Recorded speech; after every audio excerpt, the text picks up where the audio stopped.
কলেজে ভর্তির ফিস বৃদ্ধির বিরুদ্ধে এবার প্রতিবাদ কর্মসূচি পালন করল করিমগঞ্জ কলেজের ছাত্রছাত্রীরা।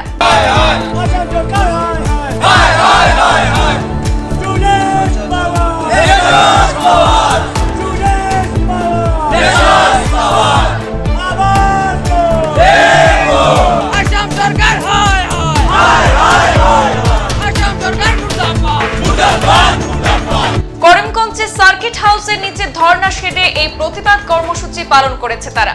তাদের দাবি, কলেজ কর্তৃপক্ষ এক ধাক্কায় ৩,০০০ টাকা ফিস বৃদ্ধি করায় ছাত্রছাত্রীরা আর্থিক সমস্যার মুখোমুখি হয়েছেন।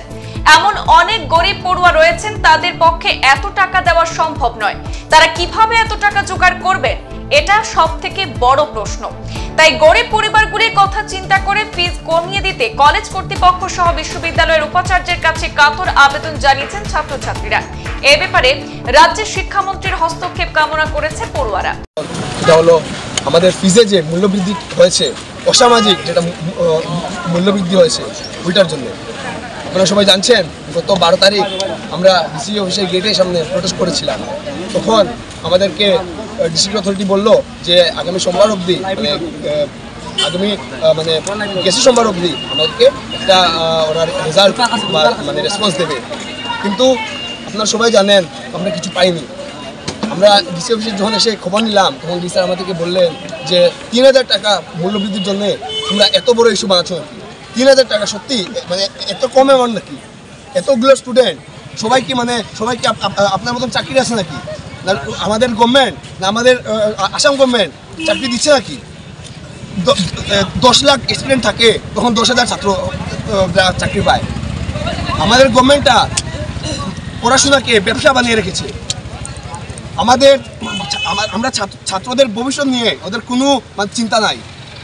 আমরা এখানে প্রোটেস্টে বসেছি আজকে যতক্ষণ পর্যন্ত আমরা এটা নিয়ে কোনো রেসপন্স পাবো না, কোনো রেজাল্ট পাবো না, আমরা এখানে বসে থাকবো। আমাদের প্রোটেস্টটা চলতে থাকবে, আরো বড় হবে। কলেজ স্টুডেন্টস ইউনিয়নের ভাইস প্রেসিডেন্ট।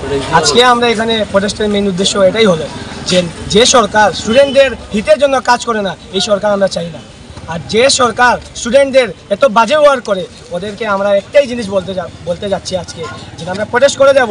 আগামী দিনে এমন একটা বড় প্রোটেস্ট হবে যেটা পুরো সরকার টিকাতে পারবে না। আর আজকে আমরা এখানে সব কলেজের স্টুডেন্টদেরকে নিয়ে একটা প্রোটেস্ট করছি।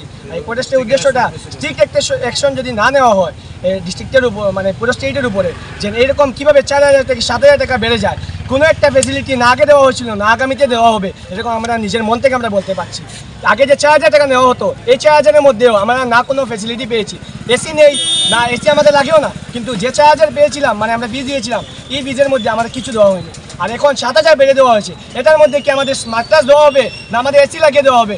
এটা কি সরকার বলে দিতে পারবে? আর যদি বলে দিতে পারে তাহলে আমরা রাজি হয়ে যাবো যে না ঠিক আছে, ফিসটা বাড়িয়েছে কোনো একটা কারণে বাড়িয়েছে, নাকি নিজের পকেট ভরার জন্য আমরা বাড়িয়েছি। এটা আমরা জনকে পুরো টার্গেট করে বলবো। আজকে আমরা প্রোটেস্ট থেকে উঠবো না, আর যত সময় পর্যন্ত সবাই আমাদেরকে সাহায্য করবে না এই পুরোনো ফিসটা ফিরিয়ে দেওয়ার জন্য, তখন আমরা প্রোটেস্টে চালিয়ে যাবো। আর আমরা এটাই বলবো, আজকে যত এখানে ১-২ স্টুডেন্টরাও এসেছে কলেজ থেকে, অন্য কলেজ থেকে, ওদেরকে আমি একটাই বলবো, ওদের কলেজে প্রতিনিধি হিসাবে ওরা এসেছে। আর আমি ওদেরকে ধন্যবাদ জানাই যে ওরা এখানে যোগদান করেছে, এবং যোগদানের জন্য ওদের সবসময় একটা মূল্যবান যোগদান রয়ে যাবে একটা প্রোটেস্টের মধ্যে। আর যদি ফিস কমে থাকে, ওদের থেকে বড় আর কেউ থাকবে না। আর আমরা একটাই বলবো যে আমরা করিমগঞ্জ কলেজের আমরা সবাই মিলে একটা ব্যবস্থা করেছিলাম যে আন্দোলনের করার জন্য, আর ওরা আমাদের যোগদান করেছে। আগামী দিনে যখন ওদের কোনো অসুবিধা হবে, আমরা সামনে দাঁড়িয়ে থাকবো, এটা আমাদের কথা। সংবাদ এ পর্যন্তই, ফিরছি পরবর্তী অন্যান্য আপডেট নিয়ে। ধন্যবাদ।